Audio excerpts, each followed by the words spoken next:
एक समय की बात है, एक गांव में भोला नाम का एक व्यक्ति रहता था। भोला सिर्फ नाम से ही नहीं बल्कि स्वभाव से भी भोला भाला था।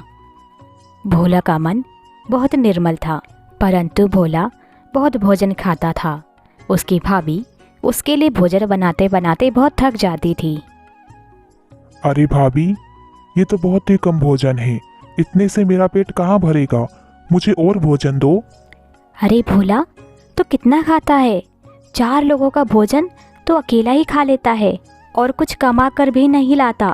भोला सुन ले, अब तू कमा कर लाएगा तभी तुझे घर में भोजन मिलेगा। भाभी, ये कमाना क्या होता है? भोला के ऐसे जवाब को सुनकर उसकी भाभी समझ गई कि ये एकदम मूर्ख है। अजी सुनते हो, मुझे आपसे कुछ बात करनी है। हाँ बोलो, ऐसी क्या खास बात है? आप खेत में रोज इतनी मेहनत करते हो, आप अपने साथ भोला को खेत पर क्यों नहीं ले जाते? वो आपकी कुछ मदद कर दिया करेगा। हाँ, तुम सही कह रही हो। वैसे भी वो पूरा दिन इधर उधर घूमता ही रहता है। खेत पे ले जाऊंगा तो मेरी मदद भी हो जाएगी और वो कुछ काम भी सीख जाएगा। अरे भोला, तू पूरा दिन घर पर पड़ा पड़ा सिर्फ खाता ही रहता है। चल मेरे साथ खेत पर, वहाँ पर मेरे साथ मिलकर काम कराना। नहीं भैया, मुझे तो घर पर ही रहना है और भाभी के हाथों का बना स्वादिष्ट गरम गरम भोजन खाना है। मैं नहीं जाऊँगा खेत पर, आप ही जाओ। भोला की भाभी अब भोला को कम भोजन देने लगी। भाभी, इतने भोजन में मेरी भूख शांत नहीं होती। मुझे इतना कम भोजन क्यों देती हो? एक तो तू कमा कर नहीं लाता, जब कमा कर नहीं लाएगा तो कहाँ से अनाज आएगा, कहाँ से तुझे और भोजन मिलेगा? भोला कम भोजन मिलने की वजह से दुखी रहने लगा। एक बार की बात है, भोला के गांव में कुछ संत जन आए। भोला की दृष्टि उन संतों पे पड़ी। अरे, ये संत तो बहुत तगड़ी और हट्टे खट्टे हैं। इनका पेट भी कितना बड़ा है। हे भगवान, इनको तो बहुत पेट भरकर भोजन मिलता है। अगर मैं भी इन संतों के साथ रहने लगूं तो मुझे भी अच्छा अच्छा पेट भरकर भोजन मिलेगा। यह सोचकर भोला उन संतों के पास गया और गुरुजी से बोला, गुरुजी, मेरा नाम भोला है। मैं इसी गांव में रहता हूँ। गुरुजी, आप मुझे अपने साथ रख लो। अरे, तू हमारे साथ रहकर क्या करेगा? गुरुजी, आप तो बहुत अच्छा अच्छा भोजन खाते हो। मैं भी भोजन खाया करूँगा अच्छा अच्छा, और आपकी सेवा भी करा करूँगा गुरुजी। अच्छा, भोजन तो ठीक है, भोजन तो तुझे मिल जाया करेगा, परंतु अगर तुझे हमारे साथ रहना है तो तुझे भजन करना पड़ेगा। गुरुजी, ये भजन क्या होता है? अरे, तू तो बहुत ही भोला है रे। अच्छा बोल, राम राम। तुझे हमेशा राम नाम का भजन करना है। अब तो भोला संतों के साथ साथ चलने लगा। भोला उन संतों के साथ रहकर उन संतों की सेवा करता और उन संतों के साथ मिलकर राम नाम का भजन करता। भोला को तो बस खाने से ही मतलब था, उसे और किसी धन सामग्री का लोभ नहीं था। अब सारे संत भ्रमण करते करते अयोध्या में स्थित अपने आश्रम में आ गए। भोला, ये हम संतों का आश्रम है। अब से तुम हमारे साथ इसी आश्रम में रहोगे। तुम यहीं रहकर राम नाम का भजन करना और भोजन पाना। आश्रम में आने के बाद संतों ने खीर, मालपुआ आदि स्वादिष्ट भोजन बनाया और उसे पाया। हे भगवान, ये कितना स्वादिष्ट भोजन है। जब मैं घर पर था तो मेरी भाभी ने मुझे कभी भी खीर मालपुआ नहीं खिलाया। वाह वाह, खा के आनंद आ गया। भोला पकवान की सुगंध को सूंघता हुआ रोज रसोई के पास चक्कर लगाता और रसोइये से पूछता, आज क्या बना रहे हो महाराज जी? लगता है आज खीर बन रही है, बड़ी सुगंध आ रही है।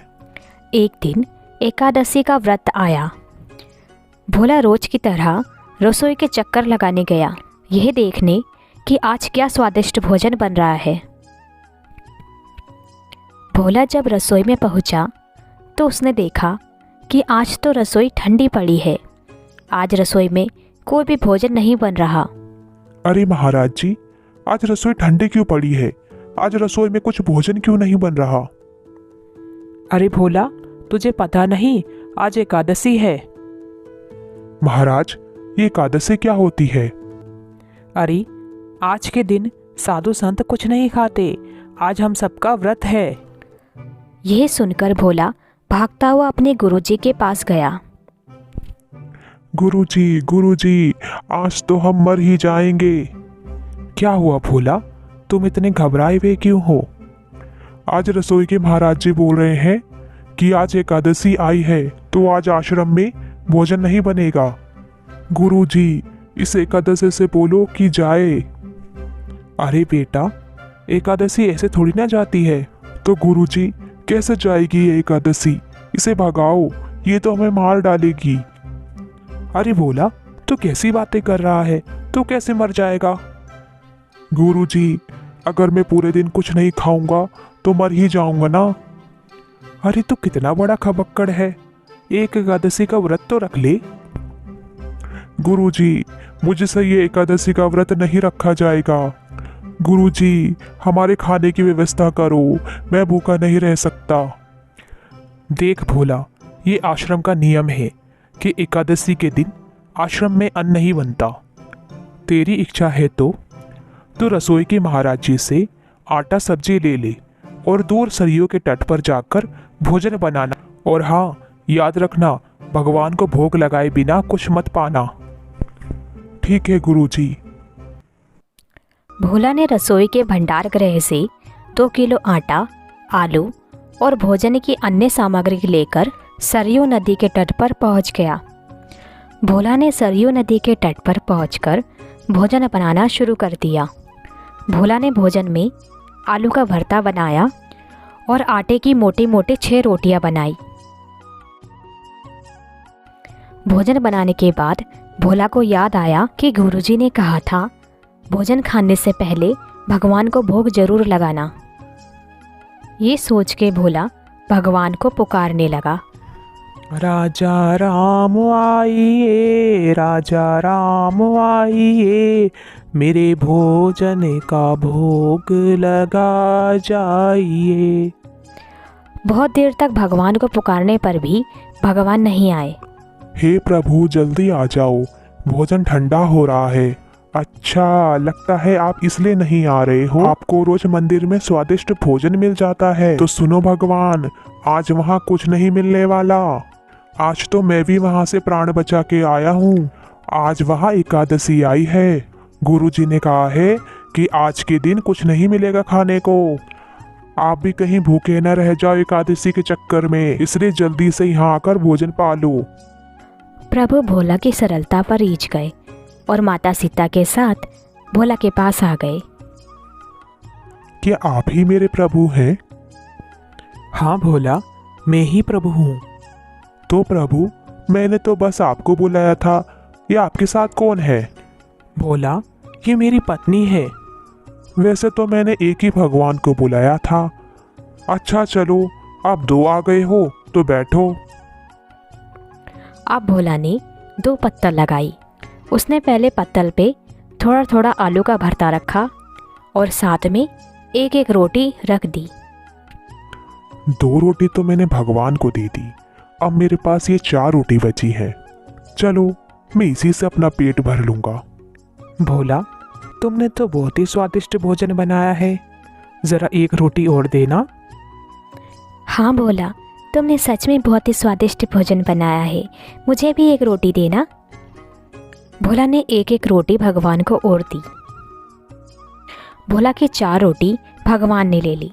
अब उसके पास सिर्फ 2 रोटी बची। अरे मेरे पास तो बस अब 2 ही रोटी बची है। अगर भगवान ने 1-1 रोटी और मांग ली तो मेरी तो आज ही एकादशी हो जाएगी। भोला ऐसा सोच ही रहा था कि भगवान बोले, भोला, हमारा पेट तो भर गया, परंतु तुमने इतने प्रेम से भोजन बनाया है। ऐसा करो, आधी रोटी मुझे और दे दो। भोला, प्रभु की बची आधी रोटी मुझे दे देना। भोला ने भगवान को आधी आधी रोटी और दे दी। अच्छा भोला, हमारा पेट भर गया, अब हम चलते हैं। अब मैं क्या खाऊं? सब रोटी तो भगवान ही खा गए। मेरे पास तो केवल 1 ही रोटी बची है। इसमें तो मेरा पेट भी नहीं भरेगा। हे भगवान, आज तो मेरी एकादशी हो ही गई। दूसरी बार फिर से एकादशी का व्रत आया। भोला फिर से दौड़ता हुआ अपने गुरुजी के पास पहुंचा। गुरुजी, पिछली एकादशी पे 2 भगवान आए थे भोजन पाने। इस बार मुझे राशन बढ़ा कर देना। गुरुजी, मुझे 4 किलो आटा दिलवाओ। नहीं नहीं, बल्कि 5 किलो दिलवाओ। भगवान ज्यादा भोजन खाते हैं।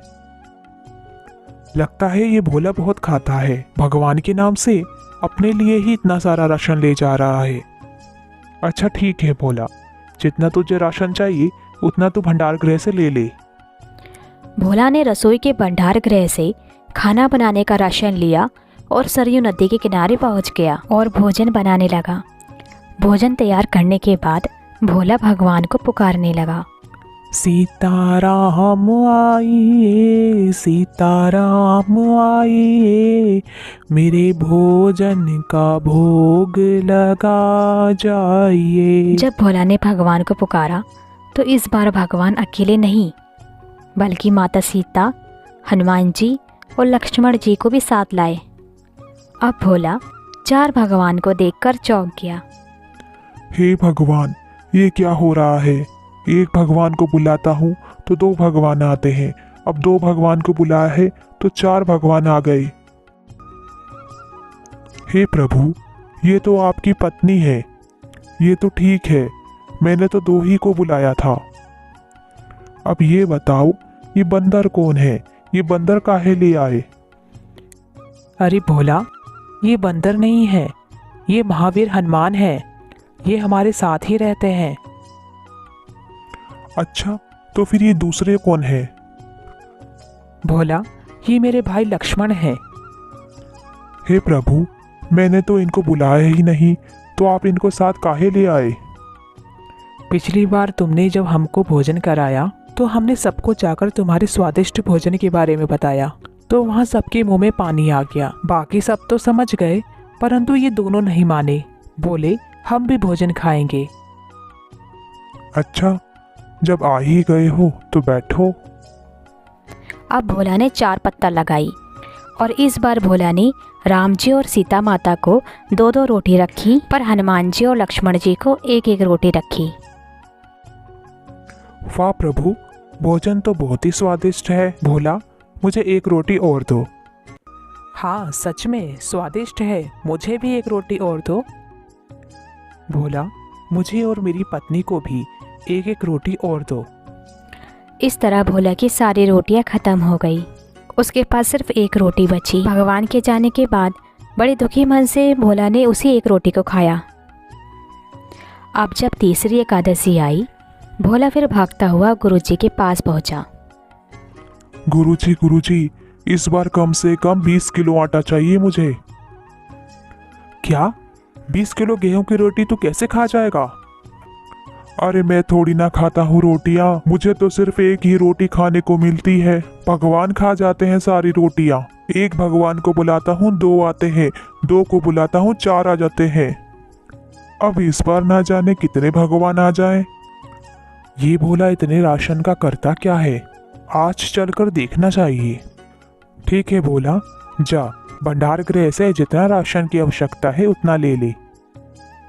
अब भोला ने बहुत सारा राशन अपने सर पे रखा और सरयू के तट पर पहुंच गया।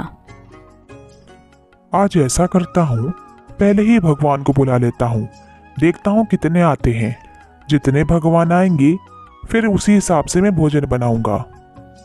इस बार जब भोला ने भगवान को बुलाया तो इस बार भगवान के साथ माता सीता, हनुमान जी, लक्ष्मण जी, भरत, शत्रुघ्न सब साथ में आए। भोला अब इतने सारे भगवान को देख के चौंक गया। भोला, हम आ गए, भोजन परोसो। कोई भोजन नहीं बनाया है मैंने, मुझे पता था तुम इतने सारे भगवान आओगे। अब इतने सारे भगवान का भोजन मैं थोड़ी ना बना पाऊंगा।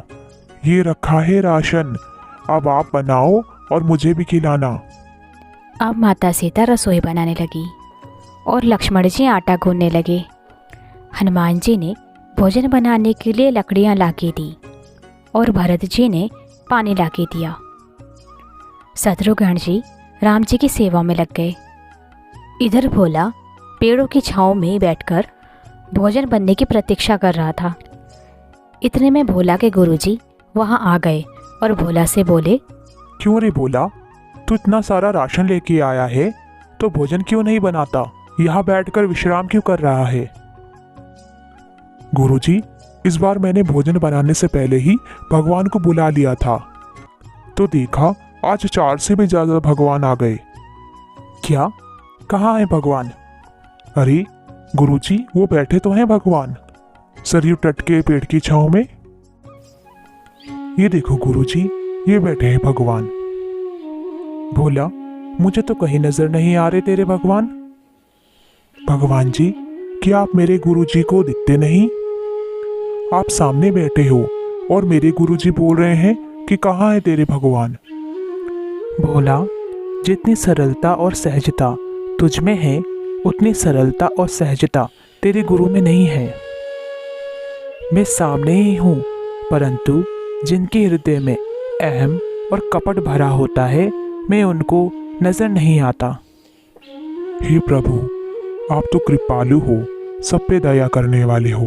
हे प्रभु, आप मेरे गुरुजी को भी दर्शन दे दो। भोला की प्रार्थना सुनकर प्रभु ने भोला के गुरुदेव को दर्शन दिए। भोला, आज तक गुरु ने अपने शिष्यों को भगवान से मिलवाया है, परंतु तेरी सरलता के कारण आज एक शिष्य ने अपने गुरु को मुझसे मिलवाया है। इतना कहकर प्रभु फिर वहाँ से अदृश्य हो गए।